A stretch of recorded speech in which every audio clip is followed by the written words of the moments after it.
അച്ഛൻ്റെ അമ്മയുടെ ആനിവേഴ്സറി ഡേയുടെ അന്നത്തെ വ്ളോഗാണ് കേട്ടത്. രാവിലെ തന്നെ എഴുന്നേക്കാൻ കുറച്ച് ലേറ്റ് ആയിട്ടുണ്ട്. അപ്പൊ ഞാൻ വേഗം തന്നെ ലോഗിൻ ചെയ്യാൻ പോയിട്ടാ. അപ്പൊ തന്നെ ഉണ്ണി എണീറ്റ് വന്ന കാരണം ഉണ്ണിക്ക് ഫീഡ് ചെയ്യാൻ വേണ്ടി ഉണ്ണിനെ കൂടി മേലേക്ക് എടുത്ത് പോകുന്നു. ഇത് ഉണ്ണിക്ക് ഇന്ന് ഇടാനുള്ള ഡ്രസ്സാട്ടോ. അച്ഛൻ്റെ അമ്മയുടെയും കൂടെ നിന്നിട്ട് ഫോട്ടോ എടുക്കാൻ വേണ്ടിയിട്ടായിരുന്നു. ഇത് ഓപ്ഷനിലാണ്.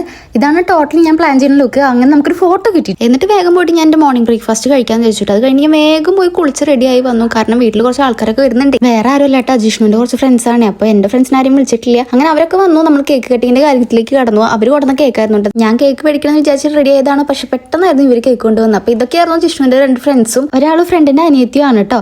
അച്ഛൻ കേക്കൊക്കെ എല്ലാവർക്കും കൊടുത്തു. നമ്മൾ ഹാപ്പി ആയിട്ട് പരിപാടി കഴിഞ്ഞ് അവർ പോയി. എന്റെ വർക്കും കഴിഞ്ഞ് ലോകോട്ടത്ത് താഴെ വന്നപ്പോൾ ഉണ്ണി ഭയങ്കര ഉറക്കാട്ടാ. അപ്പൊ അമ്മ എനിക്ക് കഴിക്കാൻ വേണ്ടി കുറച്ച് ചെറുപേർ ഉണ്ടാക്കി വെച്ചിട്ടുണ്ട്. അപ്പൊ ഞാനത് കഴിക്കാന്ന് വിചാരിച്ചു. അപ്പോഴേക്കത് ഉണ്ണി എണീറ്റ് വന്നു. അപ്പൊ ഞാൻ എന്താ ചെയ്ത് ഉണ്ണീനെ അമ്മയുടെ കയ്യിൽ ഏൽപ്പിച്ചിട്ട് ഞാനത് കഴിക്കായിരുന്നു കേട്ടോ. എനിക്ക് മിൽക്ക് സപ്ലൈ കൂടാൻ വേണ്ടി ഒരുപാട് ഹെൽപ്പ് ചെയ്തിട്ടുള്ള ഒരു സാധനമാണ് കേട്ടോ ചെറുപേർ. പാല് കുറവായിട്ട് ആരും സ്ട്രഗിൾ ചെയ്യണമെങ്കിൽ ഇതൊന്നും ട്രൈ ചെയ്ത് നോക്കിക്കോളൂട്ടോ. ഞാൻ ഉച്ചത്തെ ഫുഡ് തന്നെ രാത്രി എടുത്ത് കഴിച്ചു. ഇതൊക്കെ തന്നെയായിരുന്നു ഫുഡ്. അച്ഛൻ ഉണ്ണിക്ക് തപ്പ് കൊട്ട പഠിപ്പിക്കായിരുന്നു കേട്ടോ. ഞങ്ങൾ ഫുഡൊക്കെ കഴിച്ചിട്ട് ഉമ്മർത്ത് വന്നിരിക്കുകയാണ്. സംഭവം പിടികിട്ടിയപ്പോൾ അവളെ ചിരി കണ്ടില്ലേ. ഉണ്ണിയുടെ ഭയങ്കര ആക്റ്റീവ് ടൈമാണ് ഇത്. പിന്നെ ഞാനും ഉണ്ണിയും കൂടിയിട്ട് അച്ഛനും അമ്മയ്ക്ക് ഒരു ഗിഫ്റ്റ് കൊടുത്തോട്ടെ. ഉണ്ണി വന്നിട്ടുള്ള ആദ്യത്തെ വെഡിങ് ആനിവേഴ്സറി ആണല്ലോ. അപ്പൊ ഒന്നും കൊടുക്കാൻ പറ്റാത്ത ഒരു വിഷമം ഉണ്ടായിരുന്നു. അപ്പൊ ഞാൻ ചെയ്ത് പെട്ടെന്ന് തന്നെ രാത്രി ഒരു ഫ്രെയിം ഒക്കെ സെറ്റാക്കി അവർക്ക് കൊടുന്നു കൊടുത്തു. അപ്പൊ അവർക്കും ഭയങ്കര സന്തോഷമായി. കാരണം ഉണ്ണിയായിട്ടുള്ള ഒരു ഫോട്ടോ ഇതുവരെ അവർ ഫ്രെയിം ചെയ്ത് വെച്ചിട്ടില്ല. നമ്മളെ കയ്യിൽ ഫോട്ടോ എടുത്ത് വെച്ചിട്ടുണ്ടെങ്കിലും ഫ്രെയിം ചെയ്ത് വെച്ചിട്ടില്ല. അപ്പൊ ഞാൻ ഉണ്ണിയുടെ കൈ കൊണ്ട് തന്നെ കൊടുക്കാന്നുള്ള പ്ലാനിൽ അതങ്ങോട്ട് സെറ്റാക്കി കൊടുത്തോട്ടെ. എന്റെ ഒരു ഫ്രണ്ടാണ് കേട്ടോ രാത്രി സംഭവമൊക്കെ എനിക്ക് എത്തിച്ചത്. അപ്പൊ ഇന്നത്തെ വ്ളോഗ് ഇത്രയൊക്കെ തന്നെയുള്ളൂ. വീഡിയോ ആദ്യമായിട്ട് കാണുന്ന ആരെങ്കിലും ഉണ്ടെങ്കിൽ ഒന്ന് സബ്സ്ക്രൈബ് ചെയ്തോളൂ. ഞങ്ങൾ പോയിട്ട് ഉറങ്ങട്ടെ കേട്ടാ. ബൈ.